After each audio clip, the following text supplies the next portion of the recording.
नमस्कार बच्चों, आज हम कक्षा 8वीं के अध्याय 9 के अंतर्गत पढ़ेंगे सर्वसमीकाएं अर्थात आइडेंटिटीज। सबसे पहले हम जानते हैं कि सर्वसमीका क्या है। सर्वसमीका को जानने से पहले हमें एक चीज़ जानना है। सर्वसमीका को जानने से पहले एक चीज़ जानना है, हमने इससे पहले बीजी व्यंजकों के गुणा में पढ़े हैं कि द्विपदी को द्विपदी व्यंजक से कैसे गुणा करते हैं। मान लो कोई प्रश्न है 2x धन 3 और इसी प्रकार से एक और ले लेते हैं 2x धन 3। ये द्विपदी व्यंजक है, इसमें पहला पद दूसरा पद है, ये भी पहला पद दूसरा पद, दोनों द्विपदी व्यंजक है।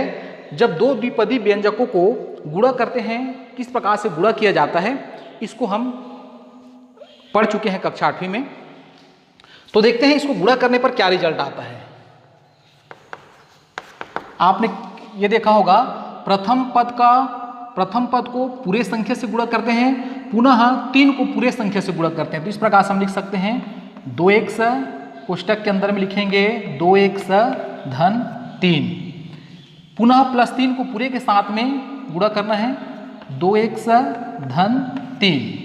आगे वितरण नियम से हम देखते हैं 2x कोष्टक के अंदर में है 2x धन 3, इसका मतलब 2x को दोनों पद से हमें गुणा करना है। तो पहले हम वितरण नियम से कर देख लेते हैं। 2x को गुणा करेंगे 2x से, प्लस पुनः 2x को गुणा करेंगे 3 से, प्लस है तो प्लस 3 को गुणा करेंगे पुनः 2x के साथ, फिर 3 को पूरा गुणा करेंगे 3 के साथ। तो ये वितरण नियम से हम इस प्रकार से लिख सकते हैं। अब देखिए आगे गुणा करते हैं 2 दूनी 4, 1 को 1 से गुणा करते हैं तो ये हो जाएगा 1 का वर्ग, प्लस यहाँ देखेंगे 2 को 3 से गुणा करते हैं तो 6 और 1 है तो 1, प्लस 3 दूनी 6x, प्लस 3 तिया 9। इस प्रकार से हम लिख सकते हैं। पुनः देखते हैं इसको हम 4 1 का वर्ग धन, दोनों का चर समान है तो ये राशि दोनों जुड़ जाएगा। 6 को 6 से हम जोड़ते हैं तो ये हो जाएगा 12x और 9 है तो 9। आगे हम इसको लिख सकते हैं, ये 1 का घात 2 है लेकिन 4 का घात 2 नहीं है, तो इसको हम 2 के घात 2 लिख सकते हैं। 2 दूनी 4, तो 2 1 के घात 2 पूरे के साथ 2। ये इस प्रकार से हम 4 1 के घात 2 को कोष्टक 2 1 के घात 2 इस रूप में लिख सकते हैं। प्लस 12 को और लिख सकते हैं। यहाँ पर देखते हैं 2x आया है, ये प्रथम पद है, इस प्रकार से लिख सकते हैं 2 गुणित 2x गुणित 3, प्लस 9 को लिख सकते हैं 3 का वर्ग। तो ऐसा करने पर देख रहे हैं यहाँ का जो प्रथम पद है यहाँ पर आ गया है, उसका वर्ग हो गया है, पुनः प्रथम पद यहाँ पर आ गया है, दूसरा पद यहाँ पे आ गया है, और लास्ट में देखते हैं तो द्वितीय पद का वर्ग प्राप्त हो रहा है। अर्थात समान प्रकार के द्विपदी व्यंजक को जब गुणा करते हैं तो इस प्रकार से रिजल्ट आता है। तो इसको हम इस प्रकार से भी व्यक्त कर सकते हैं, a धन b का वर्ग बराबर a square plus 2ab plus b square. इस रूप में हम इस प्रकार से दिया रहेगा, अर्थात उसी द्विपदी व्यंजक का उसी द्विपदी व्यंजक के साथ गुणा करते हैं, अर्थात उसको हम वर्ग के रूप में लिख सकते हैं। इसको 2x धन 3 का वर्ग। इस रूप में कोई गणित दिया रहेगा तो हम इस प्रकार से उसको बिना गुणा किए इस प्रकार से हम उसको व्यक्त कर सकते हैं। तो इसी को कहा जाता है सर्वसमीकाएं। सर्वसमीकाएं। तो अगर यहां पर धन है तो इस प्रकार से हो गया। मान लो यहां ऋण है, a धन b का घात 2 है, उस स्थिति में हमें प्राप्त हुआ है a वर्ग धन 2ab धन b का वर्ग।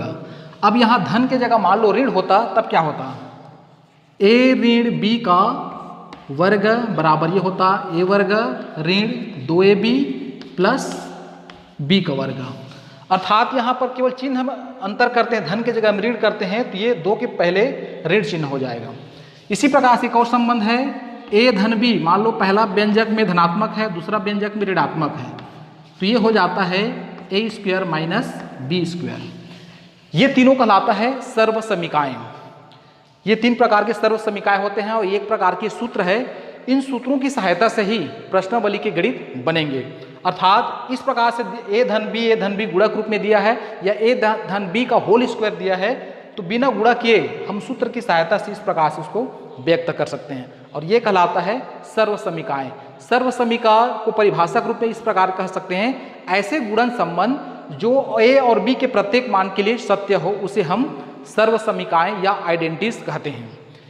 सभी मानों के लिए सत्य होगा, इसका मतलब क्या है, अगर हम इसमें ए और बी के जगह में कुछ भी रखें तो दोनों पक्ष हमेशा बराबर होगा, अर्थात लेफ्ट हैंड साइड और राइट हैंड साइड हमेशा बराबर होगा, इसलिए इसे सर्वसमीकाएं कहते हैं। अर्थात सभी चर के प्रत्येक मान के लिए सत्य होगा। जैसे एक को हम चेक करके देख सकते हैं, मान लो इसको हम चेक करके देखते हैं, ए बराबर हम मान लो 2 कर देते हैं और बी बराबर 3 कर देते हैं, इनमें मान रखते हैं तो ये हो जाएगा 2 धन 3 का whole square is equal to A का वर्ग। इसका मतलब क्या है, ए की जगह हमने क्या लिया है 2 का वर्ग हो जाएगा, धन 2 ए के जगह में 2 लिखेंगे और बी के जगह में 3, धन बी का घात 2 मतलब 3 का घात 2। इसको हल करेंगे तो 3 और 2 5 का वर्ग हो जाएगा, ये हो जाएगा 2 का वर्ग मतलब 4, धन 2 दूनी 4 तिया 12 हो जाएगा, धन 3 तिया 9, सबको जोड़ते हैं तो 5 का वर्ग मतलब 25 और 12 4 16, 16 में 9 जोड़ते हैं तो 25। तो देखिए ये दोनों पक्ष बिल्कुल बराबर आ रहे हैं, इसीलिए इसको कहा जाता है सर्वसमीकाएं। यदि ए के जगह में हम और कोई दूसरा संख्या करते हैं, ए के जगह में मान लो 3 करते हैं, बी के जगह में 4 7 कुछ भी करते हैं, तब भी दोनों पक्ष हमेशा बराबर होगा, इसीलिए इसे कहा जाता है सर्वसमीका। और वैसे ही हम इसमें भी कर सकते हैं, ए माइनस बी का whole square is equal to, इसमें भी रख सकते हैं, इसमें भी रख सकते हैं। ए और बी के प्रत्येक मान के लिए कथन सत्य होगा, इसीलिए इसे हम सर्वसमीका कहते हैं। आइए इसके बाद देखते हैं सर्वसमीका से संबंधित प्रश्नावली से कुछ महत्वपूर्ण प्रश्नों का अभ्यास करेंगे, जिसमें हम तीनों प्रकार के जो सूत्र है या तीनों प्रकार के जो सर्वसमीका है उनका हम अभ्यास करेंगे। आइए इसके पश्चात अपने प्रश्नावली से कुछ प्रश्नों का अभ्यास करते हैं जिसमें इन सर्वसमीकाओं का प्रयोग हुआ है। तो प्रश्नावली से एक प्रश्न है, 2/5m धन 3/4 पहला कोष्टक में है, दूसरा कोष्टक में 2/5m धन 3/4 को सर्वसमीकाओं का प्रयोग कर हल कीजिए। वैसे हम देखते हैं तो ये क्या है, दोनों द्विपदी व्यंजक है, ये भी द्विपदी व्यंजक है, समान प्रकार के द्विपदी व्यंजक है। अगर हम बीजी व्यंजकों का गुणा उस नियम से भी हल करते हैं तो ये हल हो जाएगा, लेकिन प्रश्न कहता है कि सर्वसमीकाओं का प्रयोग करके हल कीजिए। अर्थात ये हमारे पास में जो 3 सूत्र है, इन सूत्रों का प्रयोग करके हमें हल करना है। ये सूत्र सभी विद्यार्थियों को याद होना बहुत जरूरी है। मैं यहाँ समझाने के लिए यहाँ लिख दिया हूँ, लेकिन आपको कहीं पर ये नहीं मिलेगा, आपको याद रखना पड़ेगा। और यह न केवल 8वीं के लिए बल्कि हर कक्षा के लिए बहुत ही यूजफुल है, तो इसलिए आप इसको कंठस्थ कर लीजिए। तो चलिए देखते हैं किस प्रकार से इसको सर्वसमीका का प्रयोग करके हल करेंगे। हमारे पास में जो प्रश्न है उस टाइप का यहाँ पर कोई भी सूत्र का प्रारूप दिखाई नहीं दे रहा है, लेकिन हम इसको ऐसे कर सकते हैं, ये दोनों पद है, समान प्रकार के पद है, जब समान संख्या को समान संख्या से गुणा करते हैं तो उसका वर्ग हो जाता है। जैसे 100 को हम 100 से गुणा करते हैं तो 100 का वर्ग हो जाता है। उसी प्रकार से दोनों को हम हल करेंगे तो ये हो जाएगा 2/5m धन 3/4। चूंकि 2 बार उनका गुणा हुआ है, कोष्टक मतलब गुणा, तो इसको हम लिख सकते हैं 2 का वर्ग, 2/5m धन 3/4 का होल स्क्वायर। अब देखते हैं हमारे जो सूत्र है या सर्वसमीका है उस प्रारूप में आया है कि नहीं आया है। तो देखते हैं आ चुका है, तो कौन सा सूत्र लगेगा ये क्लियर हो जाएगा। देखिए इसमें बीच में प्लस है, इसको a मान लेते हैं, इसको b मान लेते हैं, तो a + b का होल स्क्वायर, तो ये है पहला सूत्र। तो पहला सूत्र का प्रयोग इस गणित में होगा, तो इस सूत्र का प्रयोग करते हुए हमें हल करना है। तो यहाँ लिखेंगे सूत्र या सर्वसमीका a धन b का whole square is equal to a square plus 2ab plus b square से तुलना करने पर इसको हम तुलना करेंगे। तो देखते हैं यहाँ जहाँ पर a है वहाँ पर क्या है, 2/5m है, तो ये हो जाएगा a बराबर 2/5m। प्रश्न में जहाँ पर b है, सूत्र में जहाँ पर b है वहाँ प्रश्न में 3/4 है, इसका मतलब हो जाएगा b बराबर 3/4। ये हमने तुलना कर लिया। अब सूत्र में जहाँ जहाँ पर a और b का है वहाँ पर हम a और b का मान रखते जाएंगे। तो मान रखेंगे तो ये हो जाएगा 2/5 m धन 3/4 का होल स्क्वायर। इसमें हमने मान रखा तो हमारे प्रश्न जैसे मिल गया, बराबर है तो बराबर कर देते हैं। a का वर्ग इसका मतलब 2/5 m का होल स्क्वायर प्लस 2 है तो 2 कर देते हैं। a का मान दिया है 2/5 m और गुणित b का मान दिया हुआ है 3/4 प्लस है तो प्लस कर देते हैं। b का वर्ग इसका मतलब 3/4 का होल स्क्वायर। हमने सूत्र में जो के त्यों मान रख दिए, जहां जहां पर a दिया है वहां पर 2/5 m लिख दिए और जहां पर b दिया है वहां पर 3/4 लिख दिए। तो इस प्रकार से प्राप्त हो गया। आगे अब इसको हल करेंगे। 2/5 m का होल स्क्वायर इसका मतलब दोनों का वर्ग हुआ है, तो 2 का वर्ग हो जाएगा 4 और 5 का वर्ग हो जाएगा 5 पंचे 25, m का वर्ग इस प्रकार से हो जाएगा। प्लस यहाँ पर देखते हैं कुछ कट रहा है, 2 एकम 2 और 2 दूनी 4, 2 एकम 2, 2 एकम 2 कट जाएगा। अंश में बचा 3m और हर में बचा 5। इसको हल करेंगे तो इस प्रकार से हो जाएगा। प्लस ये होल स्क्वायर है इसलिए करेंगे 3 तिया 9 और 4 चौक 16। इसके आगे और हल नहीं होगा, तो इस प्रकार से ये हमारा उत्तर हो जाएगा। अगर हम इसको प्रथम द्विपदी व्यंजक को द्वितीय द्विपदी व्यंजक से गुणा करेंगे तब भी इतना आएगा, आप चेक करके देख सकते हैं उतना ही आएगा। क्योंकि हमें यहाँ सर्वसमीका अर्थात सूत्र का प्रयोग करके हल करना है, इस प्रकार से हम इसको ये उत्तर प्राप्त होगा। तो मुझे आशा है कि आप सभी को ये पहला जो सूत्र है या सर्वसमीका है उसका प्रयोग करते बन जाएगा। किस प्रकार से हम बनाए हैं, तुलना करेंगे, ए बी का मान प्राप्त करेंगे और सीधा सूत्र में मान रखना है। आइए अब देखते हैं एक और गणित देखते हैं जिसमें हम दूसरा सर्वसमीका का अभ्यास करेंगे। आइए इसके पश्चात एक और प्रश्न का अभ्यास करेंगे जिसमें हम दूसरा सर्वसमीका का प्रयोग करना सीखेंगे। प्रश्नावली से प्रश्न है 3/2 x ऋण 4/5y पहले कोष्टक में, दूसरा कोष्टक में 3/2 x माइनस 4/5y। ये इनको हल करना है और वो भी सर्वसमीका का प्रयोग करते हुए। तो हम जैसे अभी देखे हैं कि इनका 2 बार गुणा हुआ है, इसलिए हम लिख सकते हैं 3/2 x ऋण 4/5y का होल स्क्वायर। ऐसा करने पर तुरंत हम एक सर्वसमीका से मिलता जुलता ये बन जाता है। तो ये है दूसरा प्रकार के सर्वसमीका अर्थात a माइनस बी का whole square is equal to a square minus 2ab plus b square. अब इसमें हम देखना है, हल करना है उस सूत्र का प्रयोग करते हुए। सूत्र a माइनस बी का whole square is equal to a square minus 2ab plus b square. अगर ये सूत्र याद है तो हमें ये सूत्र को ज़्यादा याद करने की जरूरत नहीं है। केवल हमें अगर ये चिन्ह चेंज हुआ है तो ये 2 के पहले जो चिन्ह है उसको बस हमें चेंज कर देना है, बाकी हमें कुछ करने की जरूरत नहीं है। तो यहाँ से तुलना करते हैं, से तुलना करने पर तुलना करते हैं। देखिए प्रश्न में हमारे सूत्र में जहाँ पर a है वहाँ पर 3/2x है, तो यहाँ पर लिख सकते हैं a बराबर 3/2x। जहाँ पर हमारे सूत्र में b है वहाँ पर ये दिया है 4/5y, तो b बराबर हो जाएगा 4/5y।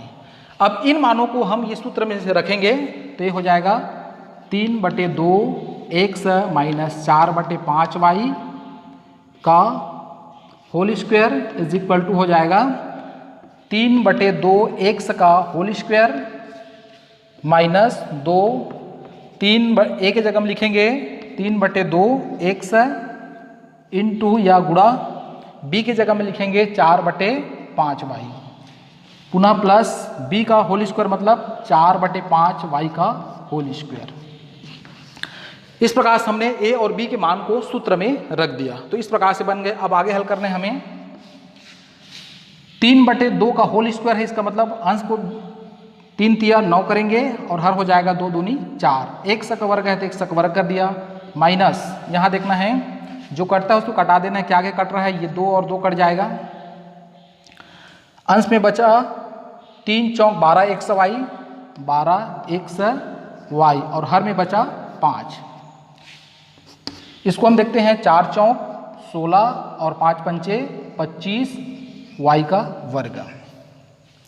तो इस प्रकार से इसके और आगे हल नहीं होगा, तो यही हमारा अभीष्ट गुणनफल हो जाएगा, जो कि हमने सर्व समीकरण का प्रयोग करते हुए हल किए हैं।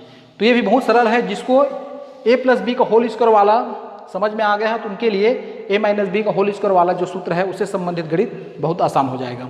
इसके पश्चात देखते हैं अंतिम सर्व समीकरण का प्रयोग करना सीखेंगे। a plus B a minus B is equal to a square minus B square का हम प्रयोग कैसे करेंगे। आइए इसके पश्चात एक और प्रश्न का अभ्यास करते हैं, जिसमें तीसरा प्रकार के सर्व समीकरण का या सूत्र का प्रयोग होगा।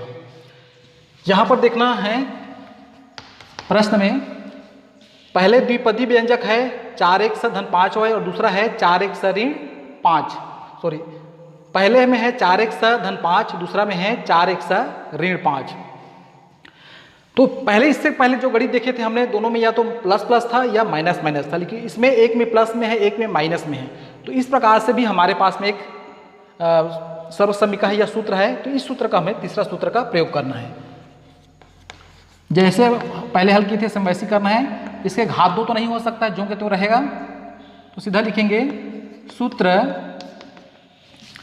a plus B a minus B is equal to a square minus B square. ये हमें सूत्र याद रखना है। से तुलना करने पर, से तुलना करने पर, चलिए तुलना करते हैं। तो देखते हैं जहाँ पर सेम इस प्रकार से हमारे प्रश्न बना हुआ है। तो जहाँ पर a है वहाँ पर 4x है, तो a बराबर हो जाएगा 4x। जहाँ पर b है वहाँ पर 5 है, तो b बराबर हो जाएगा 5। इसमें यह ध्यान देना है, यदि मान लो हमारा जो प्रश्न है उसमें a b चर दिया हुआ है, तो हमें सूत्र को थोड़ा चेंज कर देना है। सूत्र में a b की जगह हमें x या y कर देना है, x y कर देना है। इसको ऐसे भी लिख सकते हैं x धन y x ऋण y is equal to X square minus Y square. तो जो चर हमारे प्रश्न में है वो चर सूत्र में नहीं होना चाहिए, सूत्र को थोड़ा से चेंज कर देना है। इस प्रकार इसको मान रख देते हैं, तो ये हो जाएगा 4x धन 5, दूसरे कोष्टक में हो जाएगा 4x ऋण 5। तो मान रख देंगे तो ये क्या हो जाएगा, a का होल स्क्वायर मतलब 4x का वर्ग ऋण b का वर्ग मतलब 5 का वर्ग हो जाएगा। आगे हल कर देंगे तो ये हो जाएगा 4 का वर्ग मतलब 4 चौक 16, 1 का वर्ग ऋण, और ये हो जाएगा 5 पंचे 25। और इसके आगे और हम हल नहीं कर सकते, तो यही हमारा उत्तर हो जाएगा। तो मुझे आशा है आप सर्व समीकरण के बारे में अच्छे समझ गए होंगे कि सर्व समीकरण क्या है। सर्व समीकरण ऐसे एक गुणन संबंध है जिसमें a और b के प्रत्येक मान के लिए सत्य होता है, उसे हम सर्व समीकरण कहते हैं। सर्व समीकरण ये 3 प्रकार से होते हैं, और इन तीनों का हमने प्रश्नावली से प्रश्न के माध्यम से अभ्यास कर लिए हैं। मुझे आशा है कि आप सभी को यह वीडियो अच्छा लगेगा। यदि वीडियो अच्छा लगे तो मेरे चैनल को सब्सक्राइब अवश्य करें। धन्यवाद।